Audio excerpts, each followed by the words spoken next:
Saturday night's main event review. If you don't want spoilers, please don't watch this video, but it's a review show, sort of, channel thing.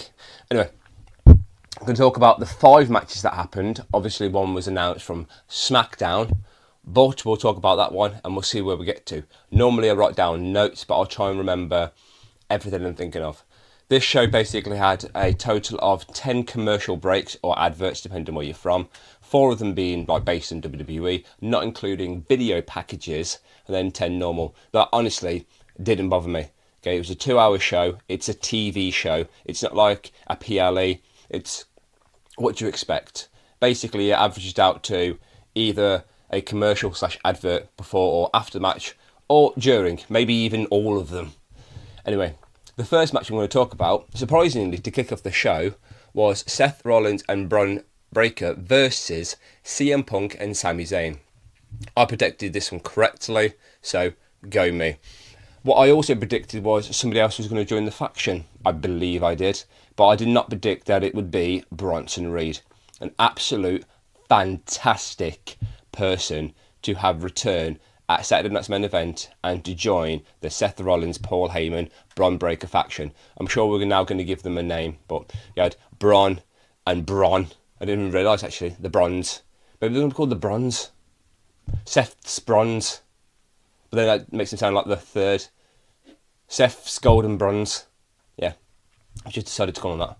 Forgot about Paul, but who cares? Okay, them two squaring off. Seth hugging Bronson.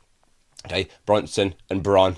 Okay, shaking hands. It's all confusing. But as regards to the match, CM Punk pulled out some great moves. I'm not sure the names of one of them, but no, it's not a Canadian Destroyer. It's like a Pop Rocks, I believe, like Roxanne Perez uses, but I don't know the actual name of it. Okay, he started to jump over the top rope. Sami Zayn does his weird jump on the top rope, sit down, backflip thing, which I haven't seen him do for a while. I'm not saying he hasn't done it for a while. I just don't remember seeing him do it for a while. Okay. Bronson Reed, I remember this as well because I went to get up to get a drink. Okay, and I just seen somebody run past and take out CM Punk. I was like, was that Paul Heyman? No. I was like, that was sick. And then you had Seth and Bronson.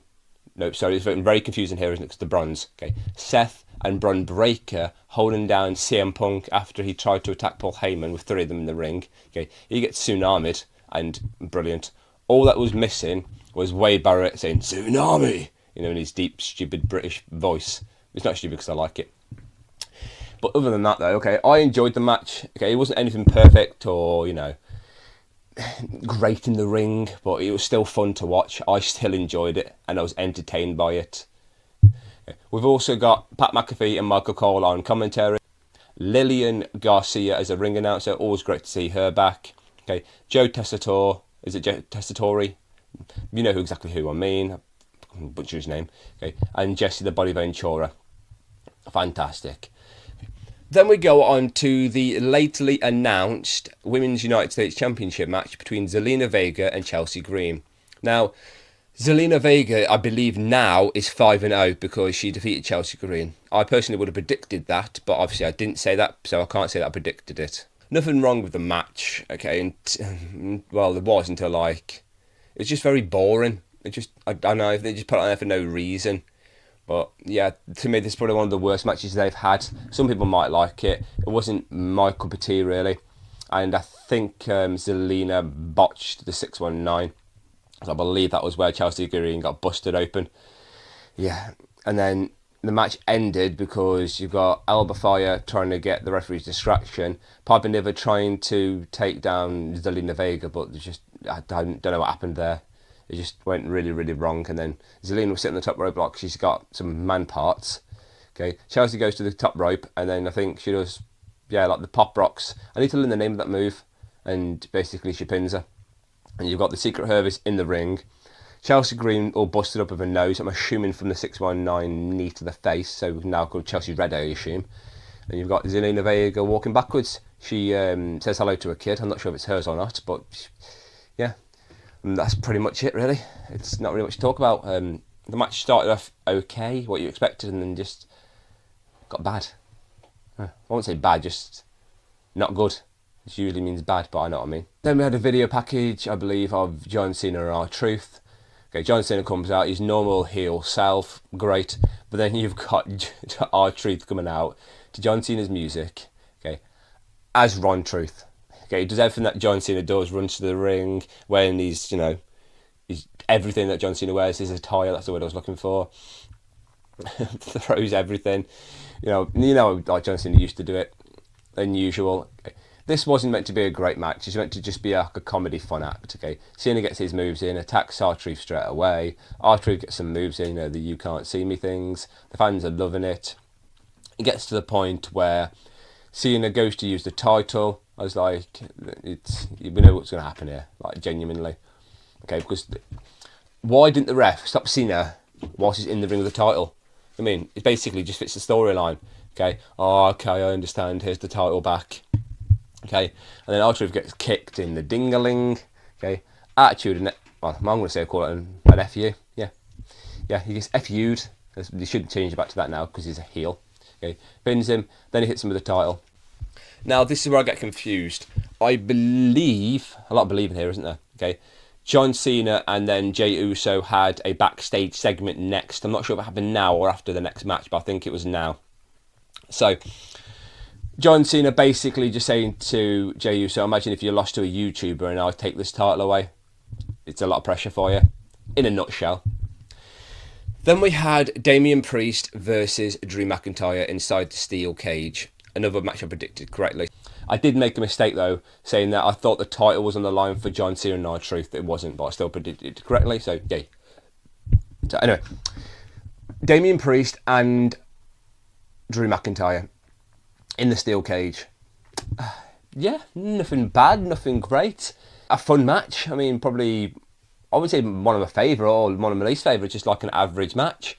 You've got a lot of claymores. It was great to see Drew McIntyre giving Damien Priest a South of Heaven. I thought he really pulled it off like extremely well. Then you had Drew McIntyre going to go for a claymore through the chair, obviously like he did at WrestleMania 41, but he missed because Damien moved. I was expecting Damien to go for a claymore. That would have been fun to see, but if he messed it up, he would have looked stupid. But either way, a great back and forth match. The usual, holding each other, punch, punch, punch, like they normally do in like wrestling. I believe that started with Sami Zayn and Kevin Owens. I might be wrong there, but it's okay.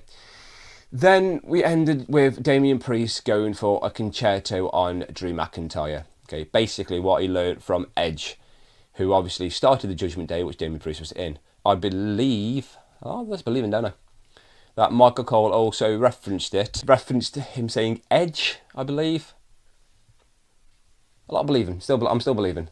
I mean, it's because I believe in Joe Hendry, don't ask. So yeah, but I don't know if I like the fact that Damien walked out of the ring, because he walked out the cage, he's like, no, not yet. Looked back at Drew, then he walked out, then he got to the bottom step, and he's like, It's like, okay, go back in the ring, mate, and pin him. Prove that you can defeat Drew normally. Then he steps down, the ref's like, yeah, he's your winner. But he looked terrified. Now, all this does, okay, it just says for Drew to go, oh yeah, he didn't defeat me. Okay, he didn't pin me. All this. And then you've got Damien saying, I'll beat him so bad I could literally just walk off and leave. Okay, I'm fine with the ending. I just don't like how... Well, I'm fine with the result. I just don't like how the ending happened. That's my problem. I would rather have seen Damien pin Drew. But that's just my opinion. Let me know what you think on that opinion. Then we have the main event. Jey Uso versus Logan Paul. It's basically what you expected. I don't think Jey Uso's having bad matches anymore. The usual moves off Logan Paul. He's doing his like lion sort of move, springboard, second rope moonsault. Jey Uso getting his knees up, obviously super kicks. Logan Paul doing flips and Jey Uso hitting a super kick. Logan Paul doing a lot of dives. Jey Uso hitting a super kick. You know how it is. But one thing I don't understand though. Okay, during the match, the middle turnbuckle came off. The referee got no care at all. And then like Jey Uso gets hit with it. Then he gets punched with a fist, obviously. He kicks out, but the ref's like, sound, whatever. Anyway, because I always thought that a punch was illegal unless it's a finishing move. Because Big Show's, punch, it's weird. I don't know. Anyway, the bit that I don't understand is why did John Cena come out for? Like, why? What's the reason? So he comes out, pulls the referee out so that Jey Uso can't win, okay, attacks Jey Uso, Then Cody Rhodes returns. Fantastic. I love to see that. I mean, we didn't get to do his woe, so I was like, no. Okay. Comes in, okay, attacks John Cena, hits a crossroads, almost botches it from what it looks like. Yep. Jey Uso spears Logan, I think it was a spear. Obviously, Cody Rhodes was sort of almost in the way. Okay, then he goes to basically drag him into place. So Logan's like, I'll get up, and he's like, no, lie down. Okay, splash, 1, 2, 3. Cody gets the microphone, comes into the ring. They start playing his music, and it's like, well, we need to listen to what he's saying first of all. Did they play Cody's music, or did they play Jey's? I'm assuming it was Jey's. Some of them wants me to say Cody. I don't remember. Anyway, so you've got Cena and Logan at the bottom of the entranceway near the ring, and you've got Cody and Jey in the ring. Cody starts doing his yelling thing. I think he says enough again. He's like, you've got your friend, okay, I've got my friend, the World Heavyweight Champion Jey Uso. We'll see you at Money in the Bank. So to me, you've got Logan Paul and John Cena, okay, in a match, okay, versus Cody Rhodes and Jey Uso. Why? I don't understand this. The only logical thing I can think of is because they've got a very, very short pill to Money in the Bank, and some people want to see CM Punk and John Cena go at it at Money in the Bank because of what happened, obviously, the storyline in 2011. But I do think this sets up a great feud for the Money in the Bank winner to go basically for either champion, because they're going to be in a match. But I personally think it's stupid, and you shouldn't have that tag team match. It does make no sense to me, like, at all. But I'm not a writer, okay, I don't produce the show, obviously, nothing like that, so I can wait and find out. So I can't give my opinion on that until something happens. I don't know how many shows we've got. I'm assuming maybe 2 of SmackDown and of Raw before we get to Money in the Bank. So we'll just see where it goes from there. Anyway, those are my... Well, that's my review. I was going to say it's my predictions, but it's not. So I'll get every single one right, go me, besides obviously the Women's United States Championship, because it's easy for me to say who would have won if they've already won. But anyway, that's what I believe. Let me know what you thought of the show, and let me know if you like this video. If you don't, also tell me as well, because it's still a comment. Please like, comment, subscribe. Thanks for watching.